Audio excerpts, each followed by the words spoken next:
स्वागत है आपका क्लास 11th मैथ्स में। और चलिए आपका स्वागत करते हैं हम कुछ नए क्वेश्चनों के साथ जो लिए गए आपके मिसलेनियस एक्सरसाइज 1 से।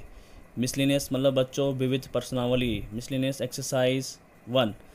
बच्चों पहला क्वेश्चन हम लेते हैं यहाँ से। आपके पास जो फर्स्ट क्वेश्चन है उसमें आपको 4 सेट गिवन है, देख रहे होंगे आप अपने स्क्रीन के ऊपर A, B, C और D। ठीक है, तो जब आपको बच्चों यहाँ पे 4 सेट है, देखिए ए पहला जो सेट है वो है ए इक्वल टू एक्स। ठीक है, सच दैट एक्स बिलोंग कर रहा R, R means real number को, वास्तविक संख्या को, एंड एक्स सेटिस्फाई यानी कि एक्स जो है संतुष्ट करता है X square minus 8x plus 12 equal to 0 को। यानी कि एक इक्वेशन आपको दिया है, एक समीकरण दी है। तो कुल मिला के बच्चों कहने का मतलब है कि आपका जो सेट ए है वो है आपका क्या, सेट बिल्डर फॉर्म में, समुच्चय निर्माण में। ठीक है, बी सेट है आपका जिसके एलिमेंट है 2 4 6, ये आपका रोस्टर विधि जिसे हम सूची विधि भी बोलते हैं। ठीक है, सी सेट है आपका 2 4 6 8 डैश डैश डैश है इसमें, और डी सेट है बच्चों सिर्फ एक ही एलिमेंट है 6। अब बच्चों यहाँ पे क्वेश्चन में ये पूछा गया है कि डिसाइड करिए, यानी decide among the following set, यानी कि इन सेट में से which are a subset of one and another, यानी कौन जो है एक दूसरे का सबसेट होगा। सबसेट का मतलब होता है आपका उप समुच्चय। ठीक है, तो उप समुच्चय निकालने से पहले मैं इन जो सेट्स है उनको लिख लेता हूँ एक बार, और सारे सेट को कोशिश करेंगे, क्योंकि 3 सेट ऑलरेडी यहाँ पे आपका रोस्टर फॉर्म में है। तो जो पहला सेट है वो जो सेट बिल्डर है उसको हम किस में बदलेंगे, रोस्टर फॉर्म में बदलेंगे। तो चलिए करते हैं सॉल्व। देखिए बच्चों ए इक्वल टू आपके पास है एक्स, और एक्स बिलोंग कर रहा है आर को, और वो सेटिस्फाई कर रहा है किसको, x square minus 8x plus 12 को। जब ऐसा आपके पास फॉर्म रहेगी तो इसको आपको, ये आपका सेट बिल्डर है और सेट बिल्डर को हमें किस में बदलना है, रोस्टर में। तो बच्चों सबसे पहले इसका जो आपको इक्वेशन दिख रही है इसका क्या करते हैं, फैक्टर करते हैं। ठीक है, गुणनफल निकालते हैं। तो आपको पता है इसके फैक्टर क्या होंगे, X square minus 8x plus 12 equal to 0। तो क्या करते हैं, इस 12 का मल्टीप्लाई करते हैं क्या, एक्स स्क्वायर के कोफिशिएंट के साथ। तो यहाँ पे बच्चों आप देख रहे होंगे 12 1 जा 12। अब 12 के 2 टुकड़े करने बच्चों जिनको ऐड करके 8 आए, तो 6 इंटू 2, यानी 6 इंटू 2 क्या होता है बच्चों 12, और 6 प्लस 2 क्या होता है आपका 8। तो मैंने कहा जिनको ऐड करके 8 आना चाहे और मल्टीप्लाई करके क्या आना चाहे 12। तो देखो बच्चे, तो आपको आपने पढ़ा होगा 9 10th में भी 8th में भी, तो ये ज़्यादा बताने की ज़रूरत नहीं है। इसको लिख सकता हूँ मैं 6 plus 2 X plus 12 equal to 0। इससे बच्चों इसको थोड़ा सॉल्व करेंगे तो ये हो जाएगा 6x minus 2x plus 12 equal to 0। देखिए बच्चों यहाँ पे आपके पास 2 पेयर बन चुके हैं, यानी कि इससे मैं x कॉमन ले लूँगा तो ये बनेगा आपका x माइनस 6। इससे मैं ले लूँगा माइनस 2 कॉमन, तो यहाँ बचेगा x माइनस 6 इक्वल टू 0। तो इससे आएगा आपका x माइनस 6 कॉमन आ जाएगा, बचेगा क्या x माइनस 2। तो कुल मिला के बोलने का मतलब ये है कि x की यहाँ पे 2 वैल्यूज़ मिली मुझे, एक मिली 2 और दूसरी मिली 6। तो बच्चों इसका मतलब जो आपका सेट A है वो हुआ आपका 2 एंड 6। इसे हमने सेट बिल्डर से किस में बदल दिया, रोस्टर फॉर्म में बदल दिया। ठीक है, बाकी आपके पास बी सेट तो पहले से ही यहाँ पे रोस्टर फॉर्म में, जिसके एलिमेंट आपको पता है सी भी है और डी भी है। अब बच्चों हमें यहाँ पे डिसाइड करना है कि कौन से सेट जो है एक दूसरे के सबसेट्स होंगे। तो सबसे पहले बात आती है यहाँ पे सबसेट की। मैं इसका इंट्रो दे चुका हूँ कि सबसेट क्या होते हैं, यानी उप समुच्चय क्या होते हैं। आपको पता है कि उप समुच्चय क्या होगा, सबसेट क्या होगा। सबसेट मतलब होता है कि सपोज मैंने कहा कि 2 सेट है ए और बी। ठीक है, तो A is a subset of B if every element of A is related to B. ठीक है, यानी कि या प्रेजेंट भी बोल सकते हैं आप कि जो अगर ए सबसेट है बी का, तो इसका मतलब ए के सारे एलिमेंटों को क्या होना पड़ेगा, बी में भी मौजूद होना पड़ेगा। तो आप यहाँ पे देखिए कि ए आपका है 2 6, तो इनमें देखिए कि 2 6 कहाँ मौजूद है। देखो 2 और 6 यहाँ पे भी है, 2 और 6 यहाँ पे भी है, यहाँ पे तो 6 ही 6 है। तो इसका मतलब क्या होगा बच्चों, आपका ए जो है सबसेट होगा किसका, बी का, और ए जो है सबसेट होगा किसका, सी का भी। तो ये आपका रिजल्ट निकला। ठीक है, एक आगे बात करते हैं बी। देखो 2 4 6, यहाँ पे देखो 2 4 6, इसका मतलब बच्चों जो बी है वो भी सबसेट है किसका, सी का। क्यों सबसेट क्यों बोल रहा हूँ, क्योंकि बी के जितने एलिमेंट है बच्चों वो सी सेट में भी मौजूद होने चाहिए। ठीक है, ऐसी आपका जो डी है बच्चों जो सेट, उसमें क्योंकि एक ही एलिमेंट है तो डी जो है सबसेट होगा किसका, बी का। किसका होगा बच्चों, बी का। क्यों, इसका रीज़न जो मैं आपको लिखा नहीं रहा, आपने लिखना है, क्योंकि जो डी में जो एलिमेंट है वो किस में है, बी में भी है। ठीक है, और यहाँ पे जो आप 6 देख रहे हैं वो क्या होगा, डी अगेन जो है सबसेट होगा किसका, सी का।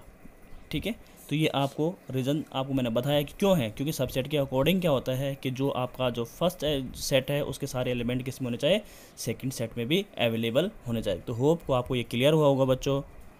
यहाँ पे बच्चों आपने देखा होगा कि जो हमारे पास जो ए सेट है वो 2 6 है और डी सेट क्या है, सी 6 है, उसमें एक ही एलिमेंट है। इसका मतलब जो है डी जो है सबसेट होगा किसका, ए का। ठीक है, ये आपका, इसको भी आप लिख सकते हैं। चलिए बढ़ते हैं क्वेश्चन नंबर 3 की ओर। Let A comma B comma C be the sets such that A union B equal to A union C and A intersection B equal to A intersection C. तो बच्चों हमें यहाँ पे शो करना है, proof करना है बी इक्वल टू सी। कुल मिला के बात ये है कि आपके पास यहाँ पे 3 सेट दिए हैं जैसे आपको दिख रहे हैं, ए बी सी, और कुछ कंडीशन के साथ दे रखे हैं कि A union B equal to A union C है और A intersection B equal to A intersection C है। तो आपको दिखाना है बी इक्वल टू सी। तो चलिए करते हैं इसको। सॉल्यूशन में होगा बच्चों, इसको देखिए आपके पास 3 सेट है तो मैं यहाँ पे जो लिखूँगा गिवन, क्योंकि आपको ये दिया है। गिवन मीन्स जो दिया है स्टेटमेंट आपको A union B equal to दे रखा आपको ए यूनियन सी। ठीक है बच्चों, अब मैं बच्चों क्या कर सकता हूँ कि ए यूनियन जो बी है उसमें इंटरसेक्शन कराता हूँ बोथ साइड सी से। किससे कराता हूँ बच्चों, इंटरसेक्शन सी से।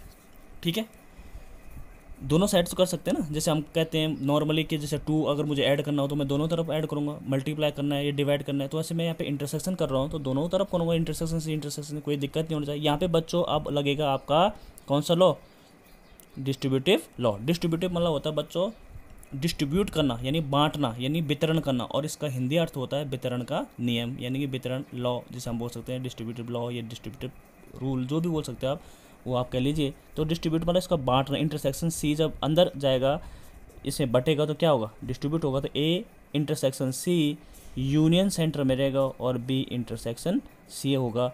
और बच्चों इसको लिख सकता हूँ मैं सी, आप चेक कर लीजिए आपको यहाँ पे समझ में आया, एक बार देख लीजिए। A union C intersection C. बच्चों यहाँ पे अगर आपके पास मैं कह लूँ कि 2 सेट है ए और सी, उसका बच्चों में ए यूनियन सी निकालूंगा तो ऑफकोर्स वो क्या होगा, इन दोनों सेट अगर इंडिविजुअल सेट से तो बड़ा आएगा भाई। जब मैं इनका 2 सेट का यूनियन करता हूँ तो क्या आएगा, इससे भी बड़ा सेट आएगा, इससे भी बड़ा सेट आएगा, यानी कि जो ये यूनियन वाला है वो क्या होगा, बड़ा सेट माना जाएगा, यह होगा।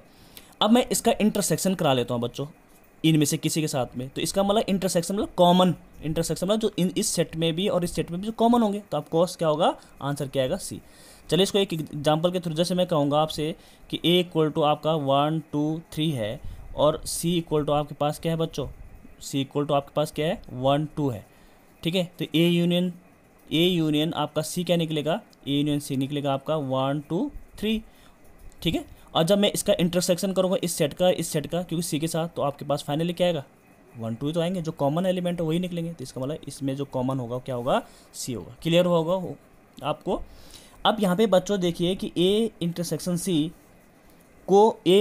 सी इक्वल टू क्या दे रखा आपको, ए इंटरसेक्शन बी। तो मैं इसको लिख सकता हूँ ए इंटरसेक्शन, यहाँ से देखिए आप ए इंटरसेक्शन बी लिख सकता हूँ मैं से, union B intersection C equal to C. इसको मैं इक्वेशन 1 कंसिडर कर लेता हूँ। ठीक है, अगेन आपके पास एक और मैं इसी इक्वेशन को थोड़ा चेंज करूँगा, A union B equal to A union बच्चों। तो इसमें इस बार जैसे मैंने पहली बार क्या किया था, इंटरसेक्शन सी किया था, तो इस बार मैं क्या इंटरसेक्शन क्या कर दूंगा, बी कर दूंगा दोनों साइड। ठीक है, इससे देखो क्या होगा, अभी जैसे मैंने यहाँ पे लिखा था आपको ए यूनियन बी, यानी कि 2 सेट है आपके पास ए और बी, तो ऑफकोर्स जब उनका यूनियन होगा तो बड़ा सेट आएगा, और जब फिर इंटरसेक्शन करूँगा तो क्या होगा, कॉमन पार्ट क्या होगा, तो कॉमन पार्ट जो दोनों में कॉमन होगा तो बी तो आएगा। आप ऐसे एक एग्जाम्पल से कर सकते हैं। और यहाँ पे भी मैं फिर वितरण का नियम या डिस्ट्रीब्यूटिव लॉ लगाऊंगा तो ये हो जाएगा A intersection B union C intersection B. इसको बच्चों और रिफाइन करूँगा मैं, तो ये इसको लिख सकता हूँ A intersection B union B intersection C. इससे कोई फ़र्क नहीं पड़ने वाला, आप लिख सकते हैं इसे। ठीक है, अब आप इसको ले लेंगे इक्वेशन नंबर 2। तो बच्चों यहाँ पे देखिए कि A intersection B union B intersection, कहीं ये दोनों सेम तो नहीं है, चेक कर लीजिए आप। देखो A intersection B union B intersection C, A intersection B union B intersection C, तो कहीं ना कहीं ये दोनों आपस में बराबर, इसका मतलब बी बराबर क्या होगा, सी। तो now from equation number 1 and 2, ए को 2 से मैं लिख सकता हूँ डायरेक्ट बी बराबर सी, और शायद हमें यही प्रूव करना था। तो होप कोई बच्चों ये आपको क्लियर हुआ होगा। Thank you.